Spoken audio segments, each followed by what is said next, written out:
楼处，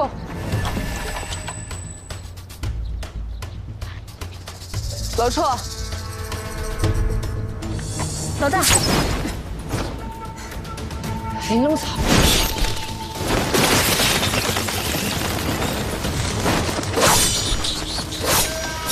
别让他跑了！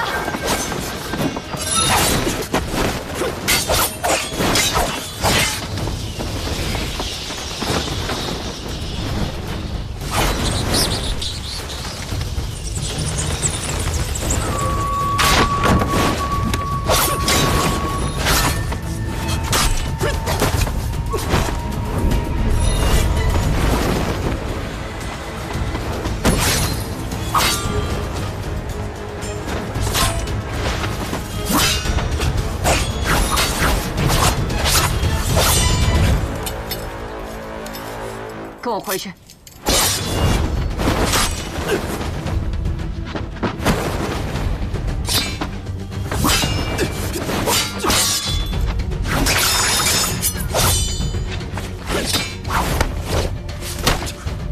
这自己这么狠，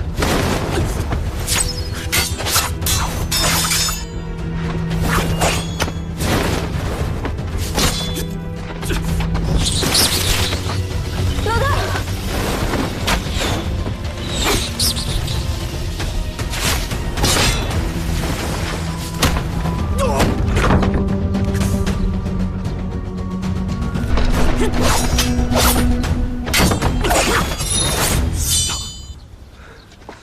也跑不掉了。县主，本人要去哪儿？内业局的牢房满了，劳驾顾司职把人押回大理寺吧。县主，你是要把案子让给大理寺啊？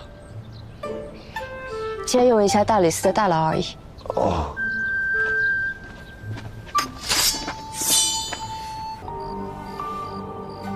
哎呀，圣上，这娘子果然是闭月羞花耶！此花应赠美人呐。老奴这就给娘子摘去。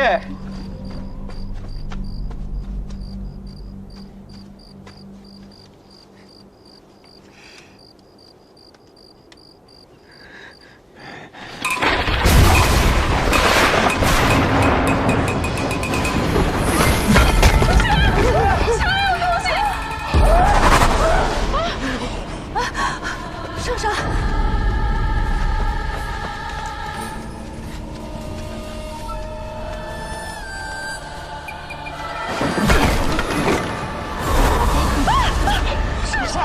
送书尉回宫，快！送书尉回宫！微臣该死，微臣该死！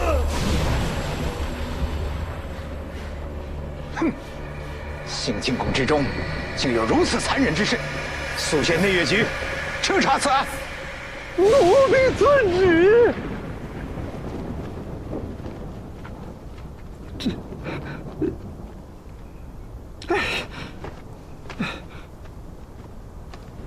多谢太师丞相帮，那个袍子，老主帮您烧了吧。有了。快！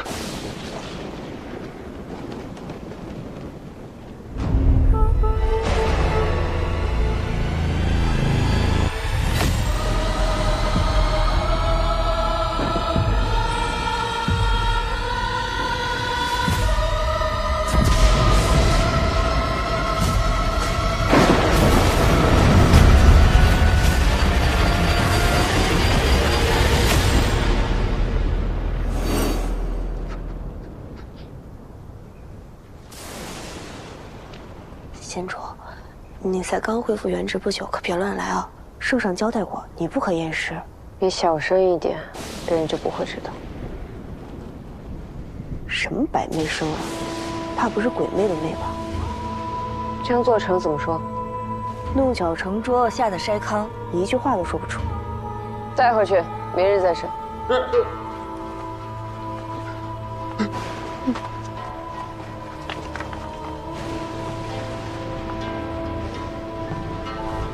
老大，我听说啊，南海有一种食人花，花种细小如沙，轻盈如尘，不易察觉。落在人身上便扎根下来，以人肉为泥，骨髓为肥，待到发现时就已为时已晚，只能活生生被抽干吸净，痛苦而死。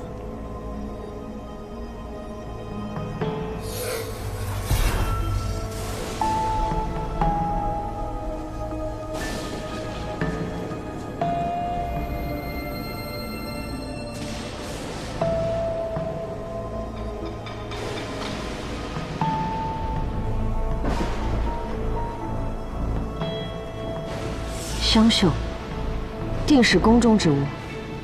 香囊里的花种发了芽，借着墙壁里的泥土和春雨开出了花。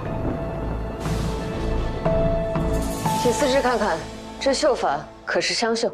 回县主，这就是香绣，而且这般绣工必是碧柔无疑。喊他出来。碧柔不是上宫局的，是王才人宫里的。县主稍后。县主是说，这香囊的主人已经死了。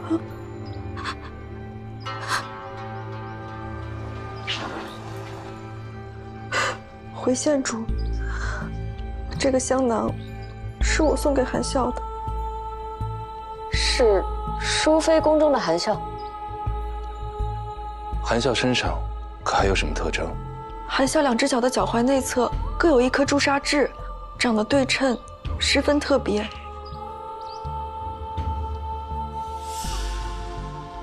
县主，那尸体上可有？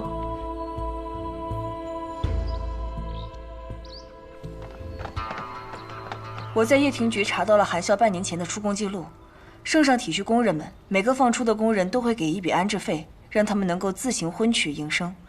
这笔钱他已经取过了，出宫的时间和户籍都在上面了。长安县，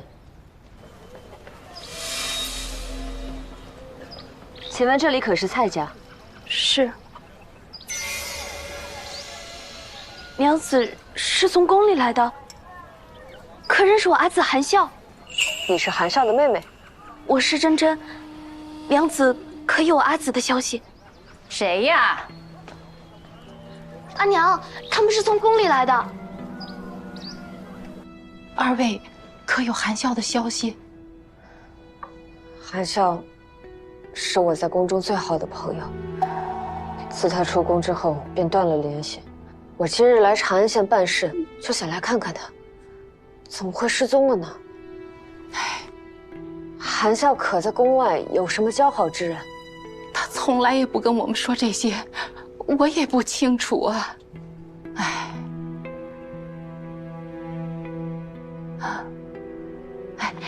小娘子，我听说朝廷会给出宫的人发放一笔安置的费用，可是真的？当然，那可是很大一笔钱。那我们能去领吗？怎么，家中很是缺钱吗？唉，我当家的身体弱，只能替人看看铺子，赚不了什么钱。可这家里处处是花销，多亏以前韩笑懂事，他能吃上皇粮，还能贴补家用，是我们家的顶梁柱。既然要靠韩笑养家，那不更应该先找人？人是要找的呀，可我们一家人也得活下去啊。大娘子真是不易，我身上只有这么些钱了，给。哎呦，这，只是不知道哪里还能有韩笑的消息。有阿紫先前寄来的信。哎呦，快去拿来，快！早些年的已经没有了。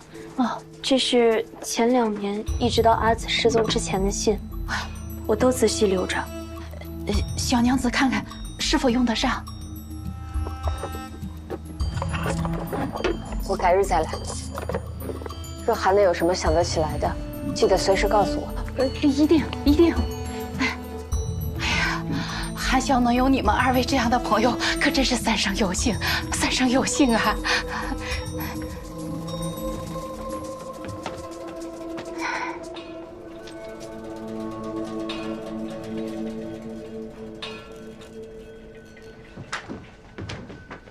娘子，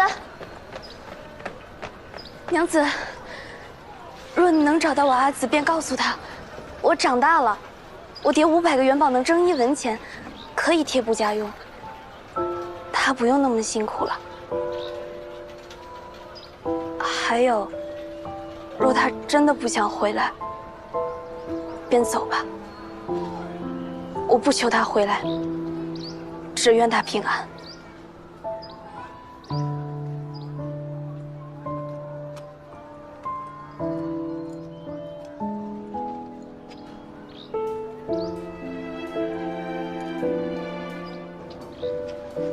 藏好了，别让任何人发现。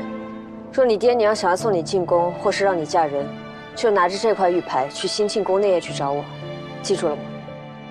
你答应我，我就帮你找姐姐。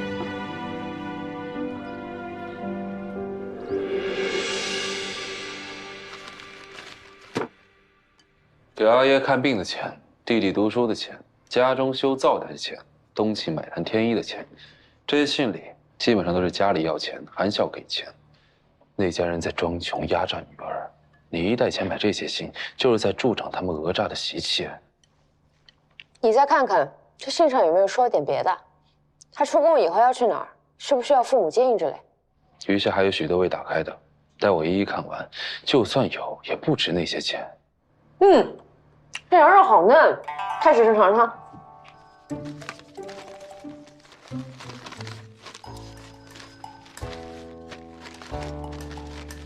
我给韩笑家的是上贡的银饼，一旦拿到市面上，就会有人报关，钱很快会回来，所以这些信没花钱。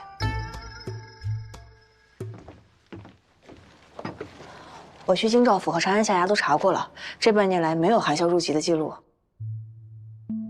人出宫了，尸体却又回去了。看来凶手不仅能在宫中自由活动，去哪都不会被怀疑，还能自由进出宫。这人得是什么身份啊？还能去后宫藏尸体？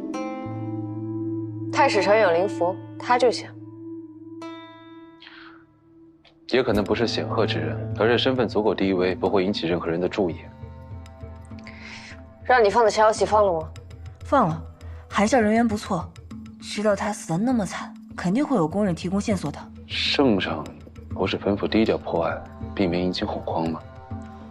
圣上还吩咐要尽快破案呢。吃饱了，我们回内业局等消息。这么快就来了？县主万安，奴婢是淑妃宫里的清泉，我知道是谁杀了韩笑。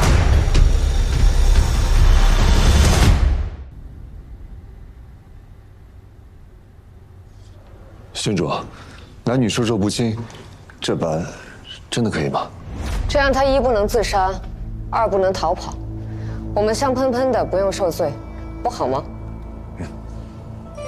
县主开恩，让你在热水里舒舒服服的泡着，还不赶紧交代？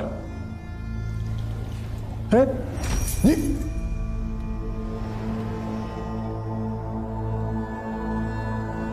那今日就由我来审办。太史丞请。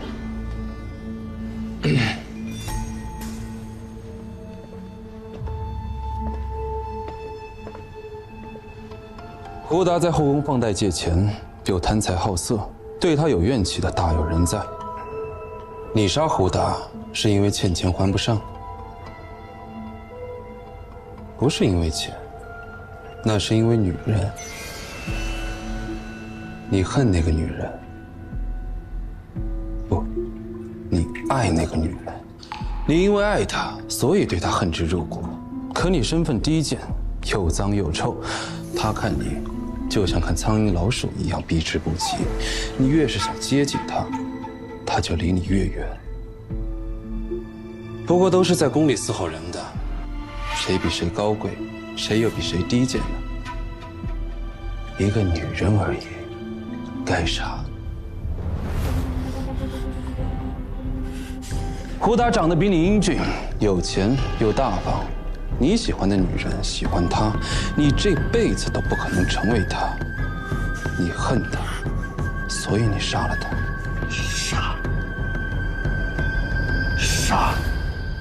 太师成，你何时学会的审讯啊？并不会，只是模仿皮毛。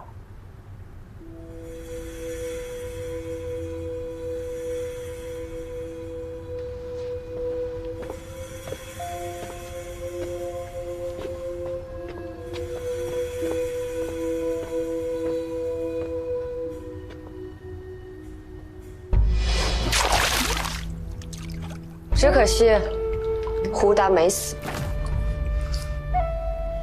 你真是没用，得不到喜欢的女人，也杀不死嫉恨的男人。胡达好好的活着，还会有很多漂亮女人喜欢他。可是你呢？你喜欢的女人死了，再也回不来了，你什么都没有。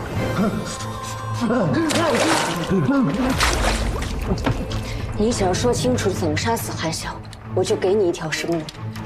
让你杀了胡达再死，但如果你什么都不说，我也会给你一条生路，但是是一条生不如死的路。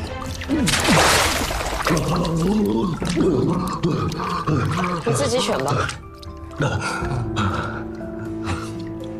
好，我说了，你敢如实上报。这世上我不敢的事可不多，你可以试试。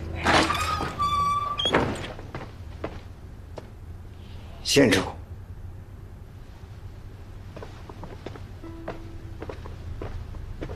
老臭啊，你个人厌狗嫌的东西！好大的排场，竟敢耽搁县主这么长的时间！如今证据确凿，罪行昭昭，还不速速从实招来！县主真是别出心裁，选了这么特别的地方审讯。老臭，还不快说！韩笑是被我挤进墙里的。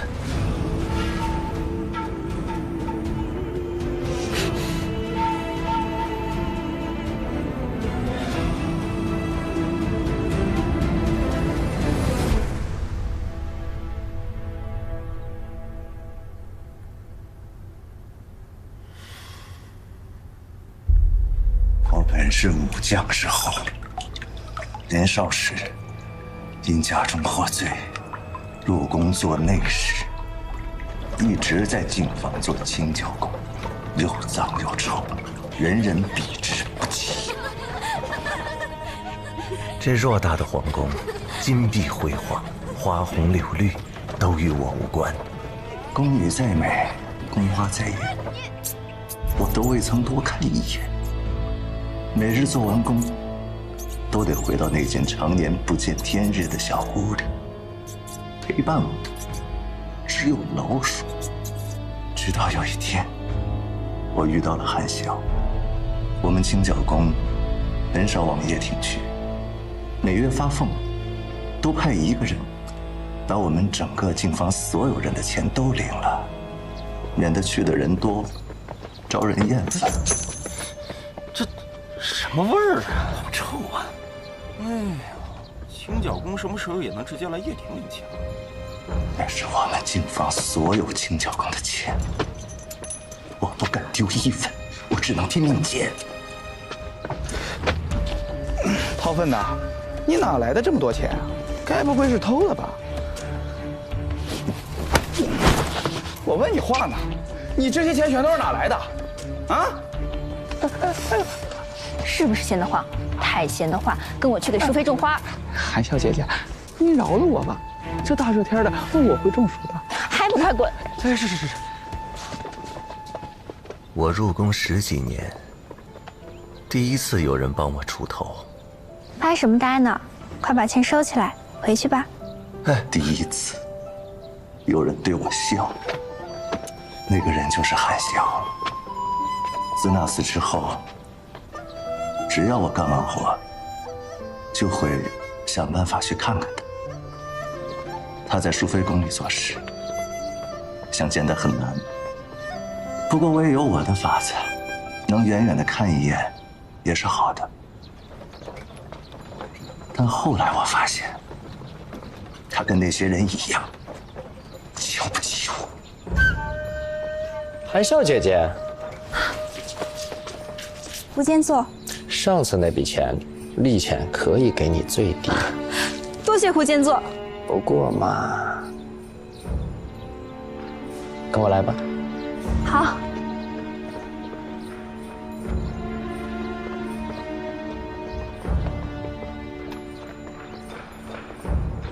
他有什么可清高的？还不是和那些人一样，嫌贫爱富。所以你就杀了他？你们若不想听我说，那我就不说了。大理卿稍安。大理卿，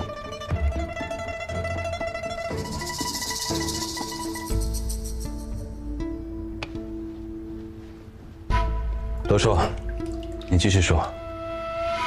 后来，我听说他要出宫了，我想着总归是最后的机会了，就偷偷写了封信给他。没想到他连回都没回，我还以为我们这辈子再也不会见面了。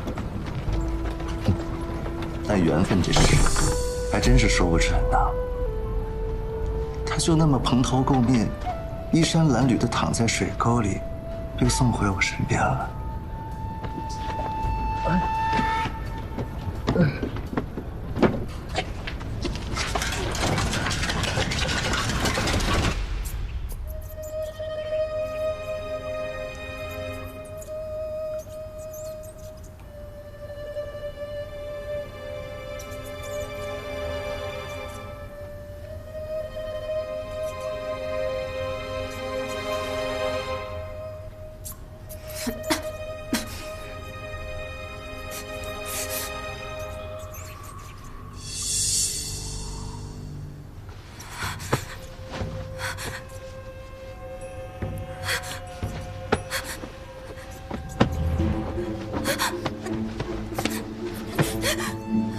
我明明救了他呀，好生待他，可他还是嫌弃我。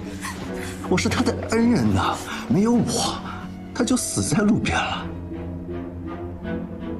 我把他关在我的卧房里，让他陪我。这次他不拒绝了，学乖了。后来呢？过了10余日吧，他就死了。可我没想到，他到死之前还惦记着胡达，每天胡达念叨个没完。最后陪在他身边的人，不还是我吗？你是因为嫉妒，才杀了胡达。胡达他不该死吗？可是韩笑已经委身于你，你为何还要杀他？我没杀他。他身子太差。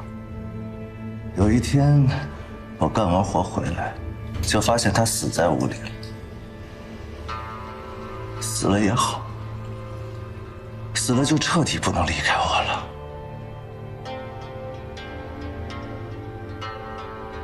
不过才3日，他就臭，身上长出疹子，很难看。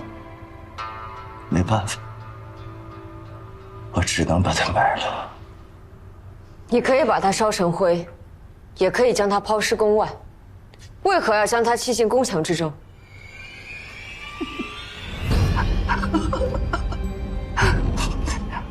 这样，我每天运送公桶的时候，就能看到它呀。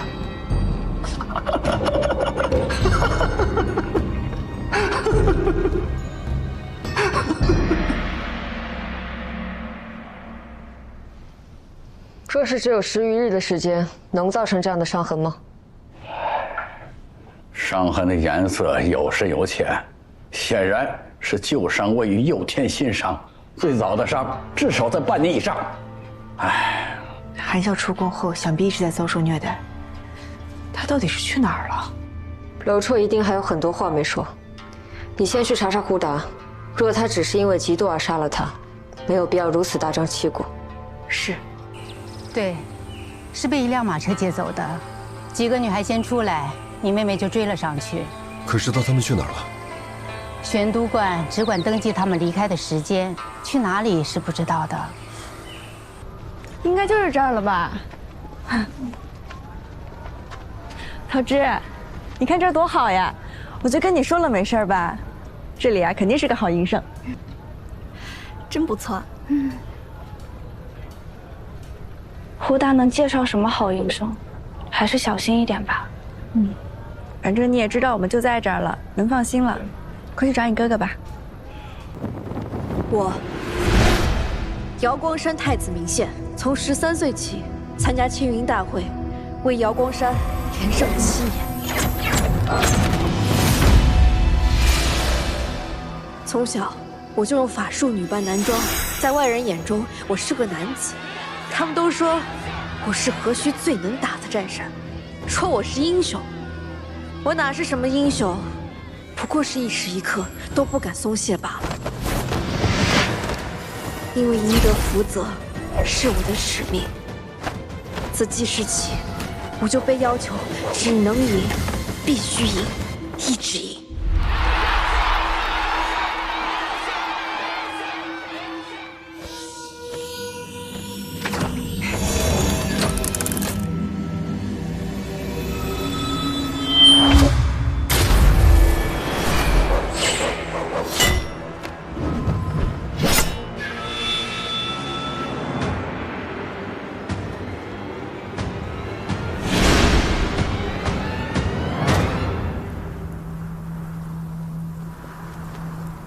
我就说，还有漏网之鱼。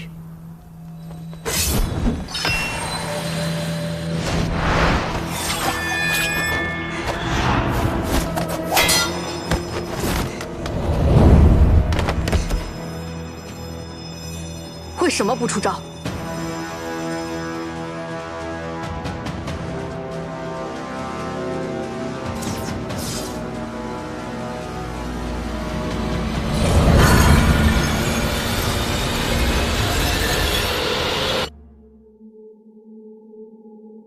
他们都不见了，急需输给几十元吧？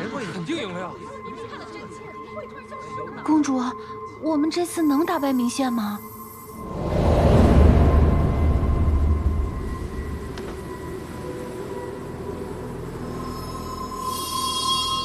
这个空间限制了我的灵力，连战甲都无法维持。此人不简单。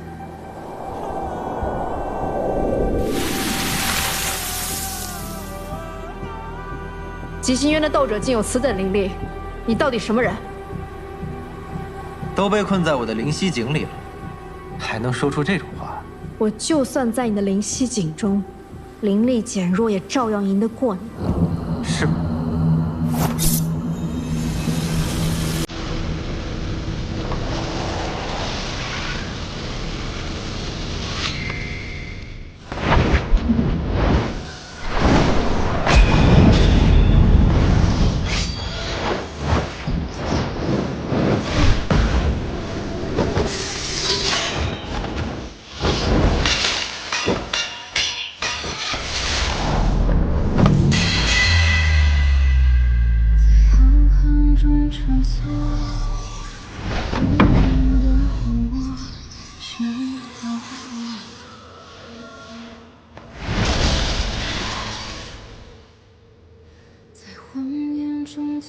果然是战神啊，竟然以血幻化兵器。我只会赢，我只会这一件事。谁都会输，凭什么不能是你？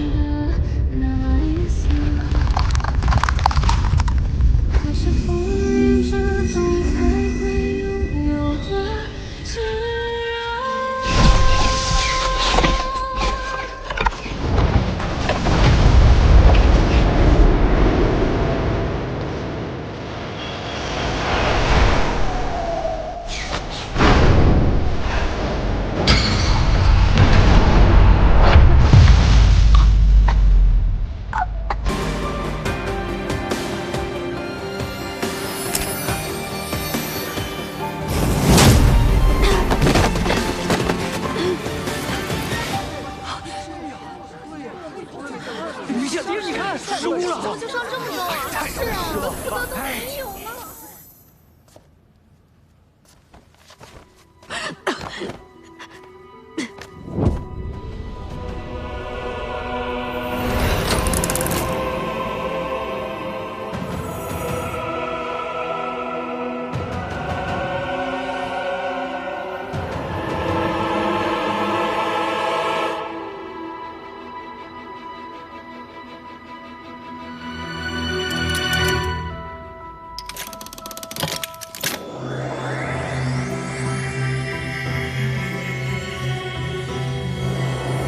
此次两境会，吉星渊盛，是为上境；瑶光山为下境，福泽降临。公主，我们赢了！我果然没看错人。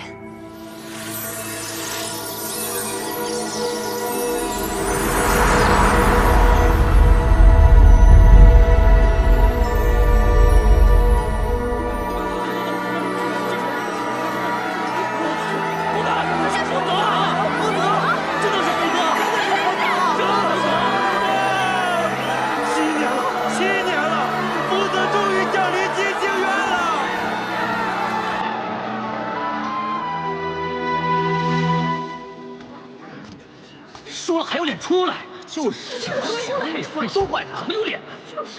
你说到手的福泽就这么没了？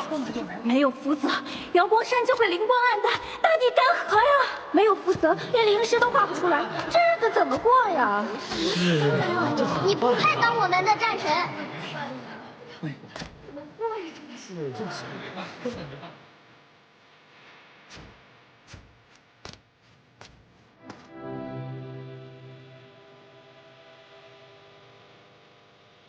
我是瑶光山太子明宪，13岁起参加青云大会，连胜7年，却像从未赢过。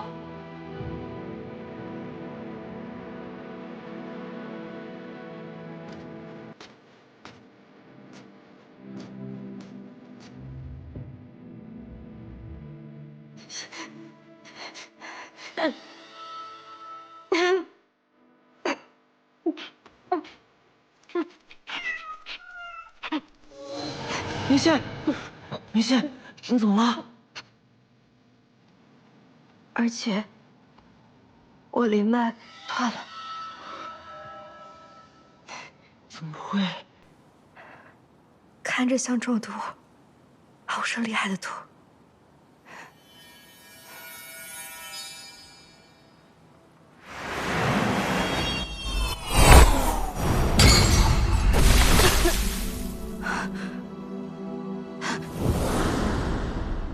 是他，卑鄙小人！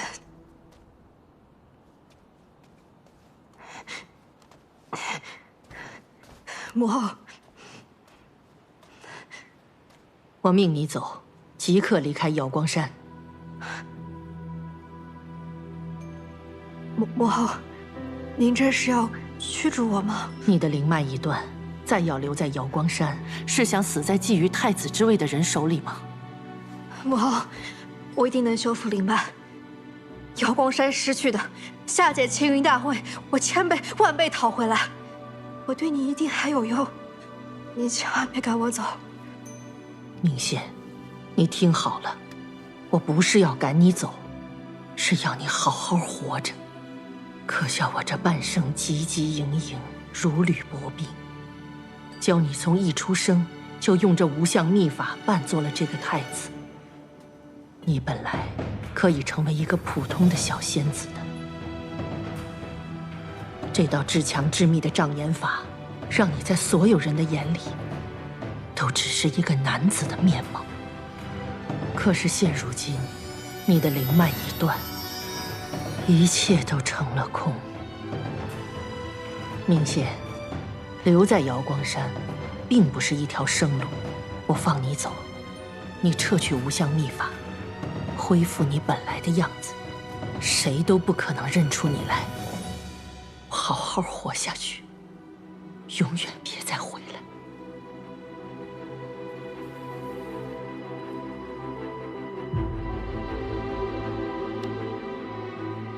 母后放心，我定能修复灵脉，重返青云。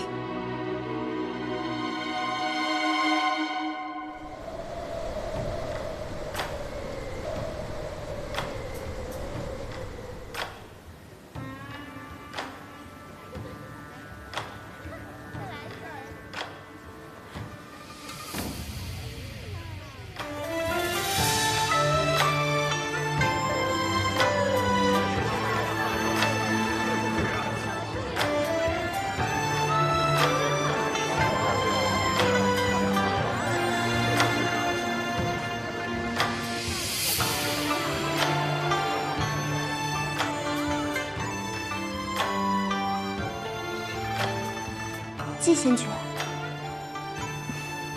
我去找别的仙君了。这可不许。季仙君还真是把花月夜当家了。这青云大会一落幕，你就来了，在这流连的时间可比我都久。我辛辛苦苦出战青云，不就是为了今日？要什么有什么。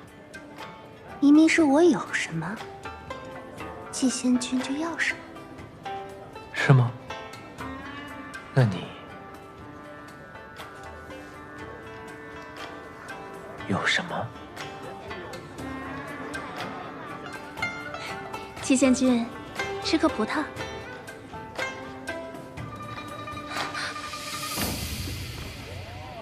花月夜，这么多仙子等着我呢，我总不能厚此薄彼吧？多谢季仙君。大人，请。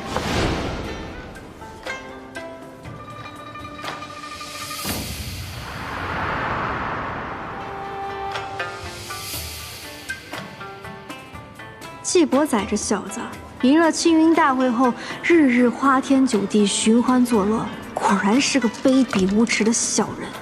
2个月了，我都无法近他身。今日他得封青云斗者称号，大摆宴席，我定要抓到这个接近他的大好机会。我听姐妹们说了青云大会的事儿，你也知道，这种地方嘛，一件事能被传成几百种模样。仙君在青云大会上表现英勇，所向披靡。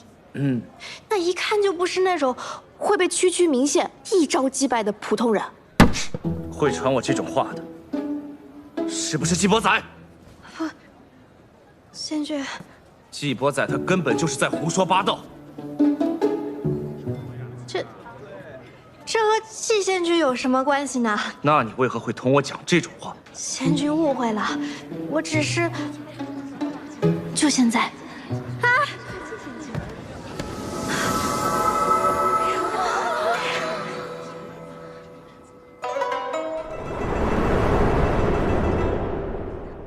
先引他英雄救美，我再顺势接近。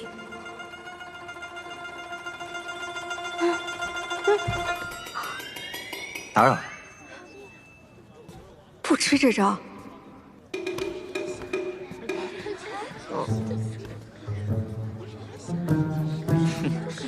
你该不会以为能找到季仙君为自己撑腰吧？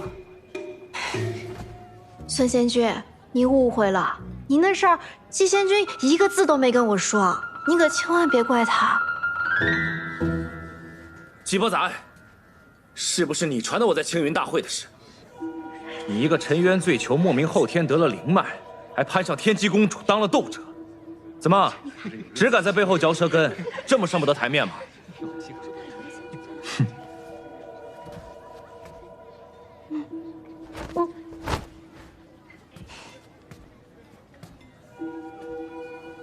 孙良，其实你挺厉害的，怪就怪明宪打快了点。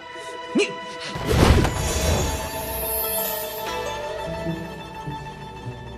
可惜呀，又差了一点。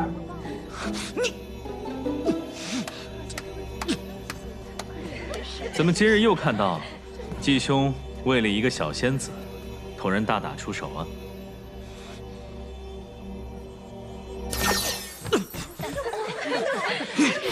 孙良，今日是季仙君的庆功宴，莫要胡闹。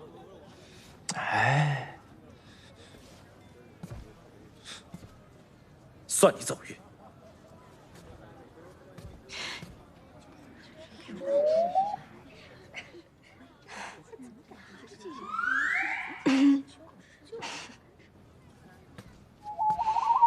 这小子真难接近，我得再想想办法。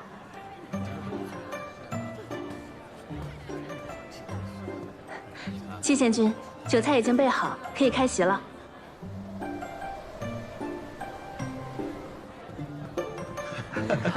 恭贺季贤君赢得青云大会，能否有幸敬你一杯？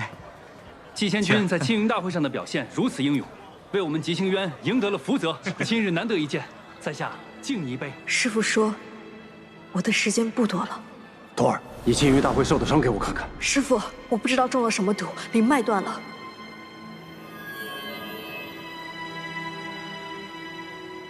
你听我说，你中的毒名叫离恨天，中此毒后，有灵脉者灵脉尽失，无灵脉者反会生出灵脉。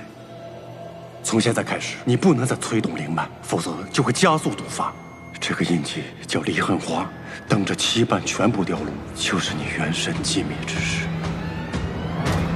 所以，这1年之内，你们必须要找到解药黄粱梦，将它服下，修复灵脉，方能保住性命。既然是季伯宰下的毒，那他手中可能会有黄粱梦。你去吉星渊找季伯宰，处理完追兵，师父会来找你们的。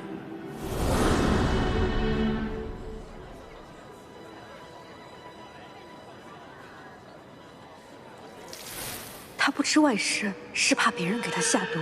果然，心黑的人看什么都黑。寒风君到。哎呀，不用拜，本君最讨厌这些繁文缛节，都把手放下。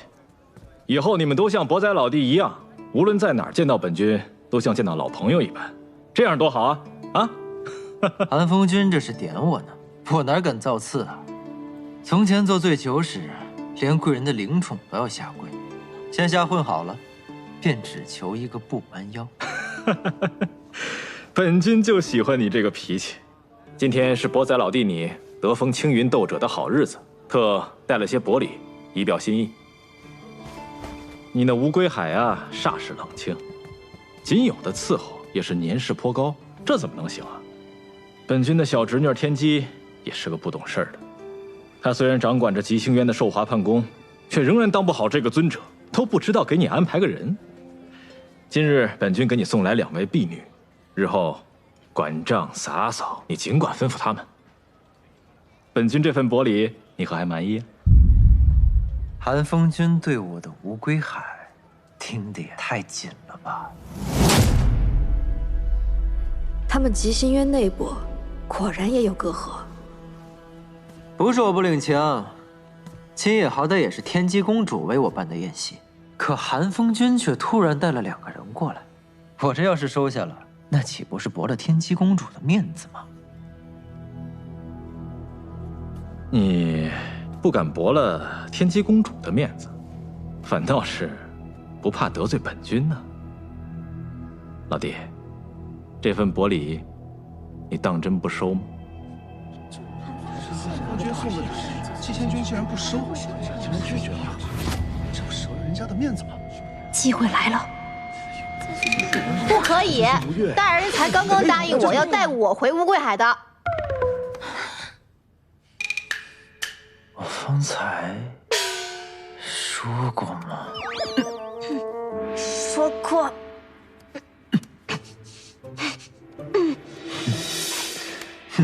许是之前答应的太多了，都不记得了。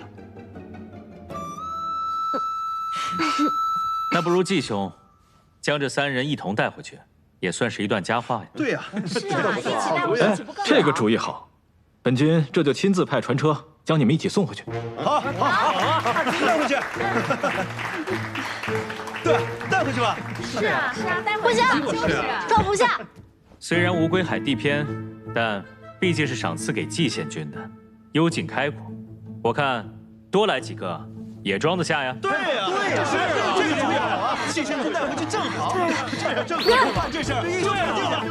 且慢，诸位，我吴归海可不是什么鱼塘，更何况在下精力有限。不如这样，三位仙子，我有一题，你们谁回答的最符合我的心意，我就带谁走，如何？这真是个好主意啊！就这么办吧。既然是来我处伺候，我的吴归海豢养的是何种灵兽？你们该如何照顾？吴归海是死水，能有什么？可我若答对，岂不显得我有备而来？你先来，就你。吴归海，江河湖海的大小鱼塘，那肯定就是些乌龟、鳄鱼、虾什么的。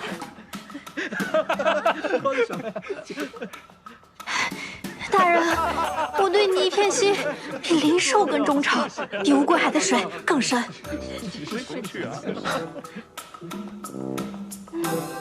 你来。吴归海是极星渊死水，什么都养不活，整个府中连一只灵兽都没有。好无知的仙子啊！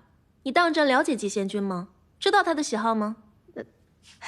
大人，你再给我次机会，我肯定答对。什么都不懂，再给他一次机会也是白瞎。大人，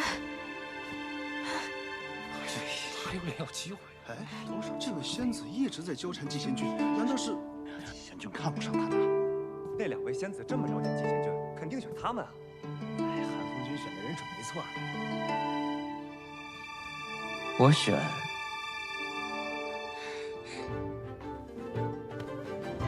他。想的，我知道，选他了。我乃醉囚出身，便更知道世上万般皆虚幻，唯有真心不可负。这位明义，这位明义仙子视我为她的意中人，对我一片痴心，我怎能辜负了呢？你放心，我绝不负你。这两位仙子，那今日就只能怪我们没缘分了。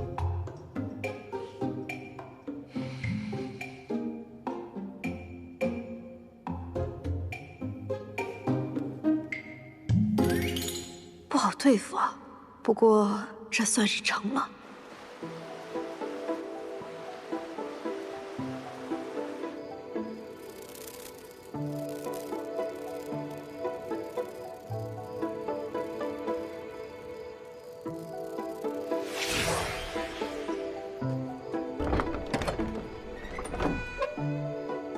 主上回来了。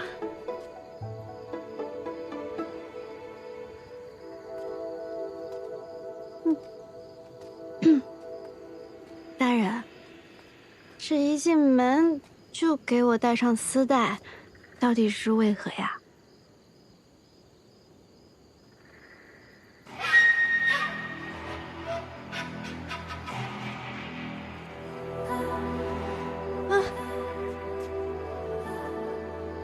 我喜欢。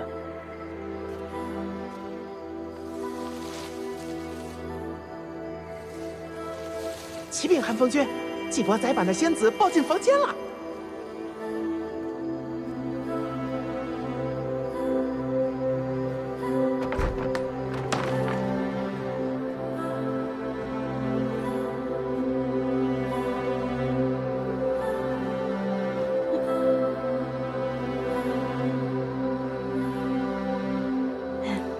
大人，这外边天都快亮了吧？还不给我摘下来？大人，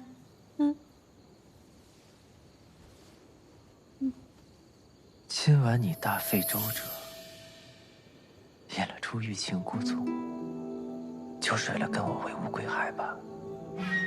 你如愿了。大人看出来了。辛苦了。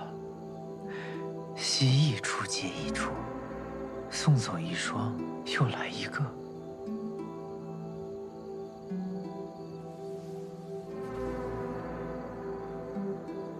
难为你和孙辽暧昧默契的演了一场。然你这么说就过分了，你千不该万不该听孙辽质疑我的真心吧？这倒也是。你能帮我把这解了吗？我不喜欢这样，像在审问我。回答我的问题。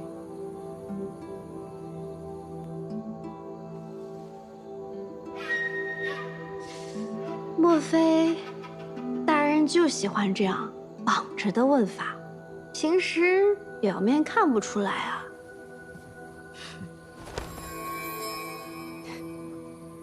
多谢的，大人。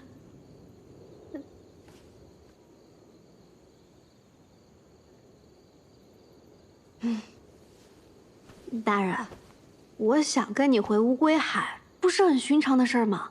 沉冤醉囚，一战飞升，你是极心渊的神话，是花月夜姐妹最崇拜的人啊！我一心向着大人，大人却这么冷冰冰的对我，这真是太伤人了。以后不许这样了。你叫明义。大人心里有明月的明，大人是我意中人的意。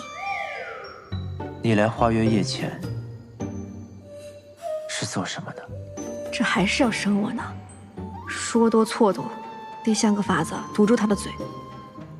我家以前是采药为生的，父母双亡之后，就来了花月夜。那你……大人问我这么多，可是怀疑我，我看就是不喜欢我吧？那不喜欢我为何带我回乌龟海？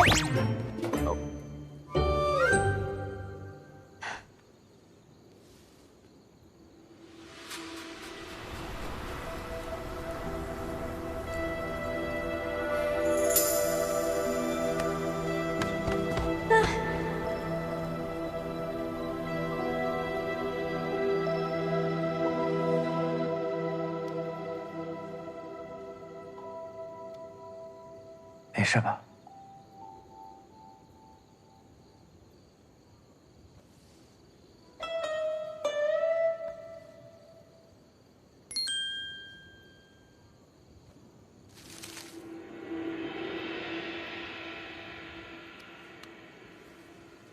我不喜欢别人太过于主动。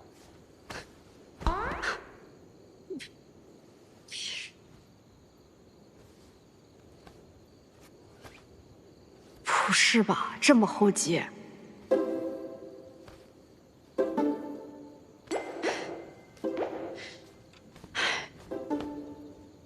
行吧。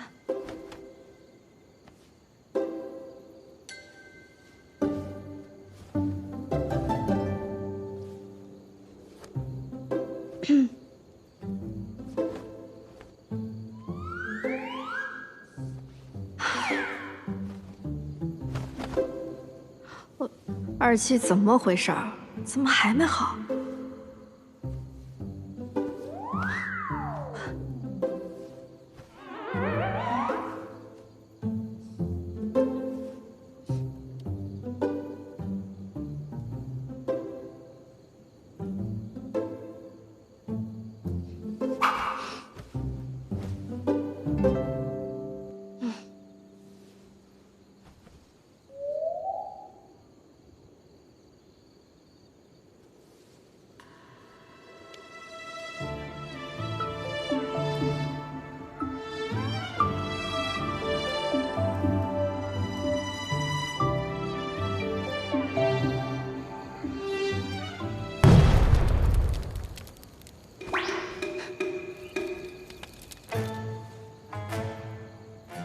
外面着火了，我去看看。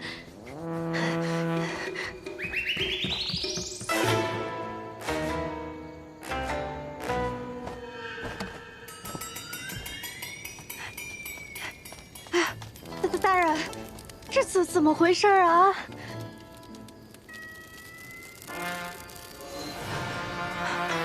主上，后山的小楼着火了，还请您过去查看。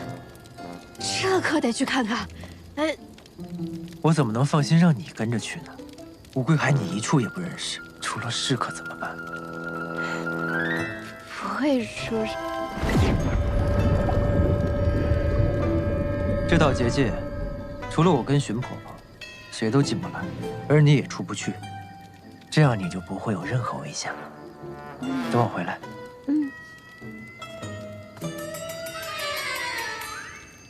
你小子！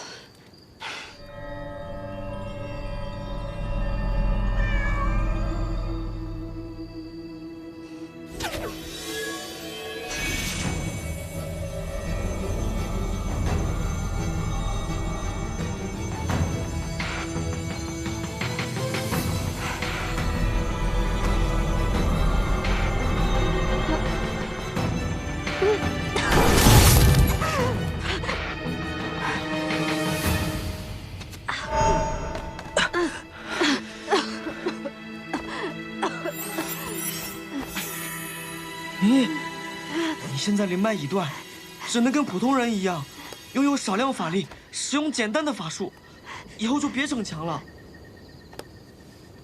知道了。但是吧，蛇师傅不是说不让你用灵脉吗？万一离恨花断了怎么办？只用这点灵力，不至于催动灵脉。这个结界复杂，只能我来破。我不就让你搞点动静，阻止他留宿而已吗？下手那么重干嘛？我也纳闷呢，我就按照你说的，在远处那个小楼，略施法术就燃了一簇小火苗，不知怎的这火就变大了。我还在想，不应该啊。算了，趁他不在家，赶紧动手。东西呢？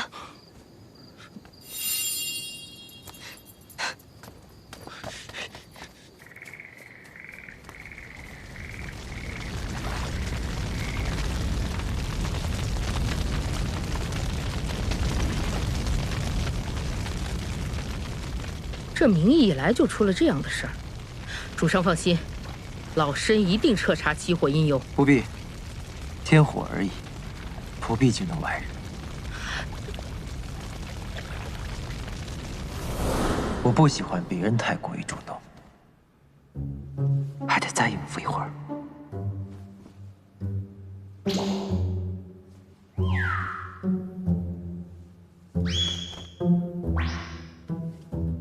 这衣服怎么就这么几层？不修点个火，怎么还没好？火我慢慢灭。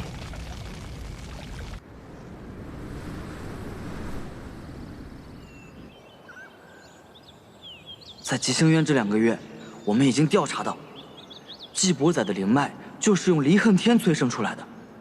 使用了离恨天，若没有黄粱梦解毒，就必死无疑。既然那小子还活着，那他就一定有黄粱梦。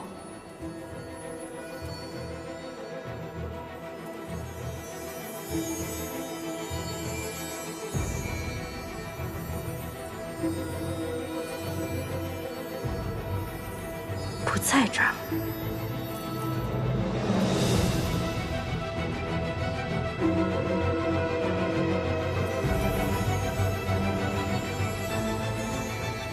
也不在这儿，能在哪呢？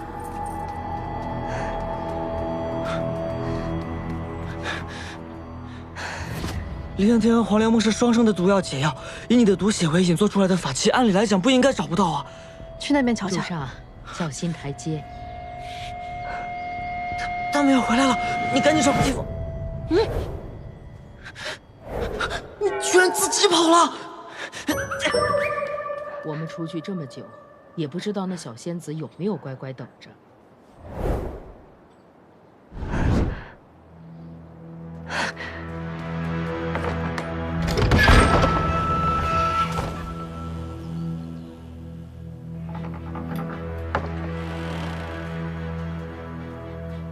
禁足结界破了。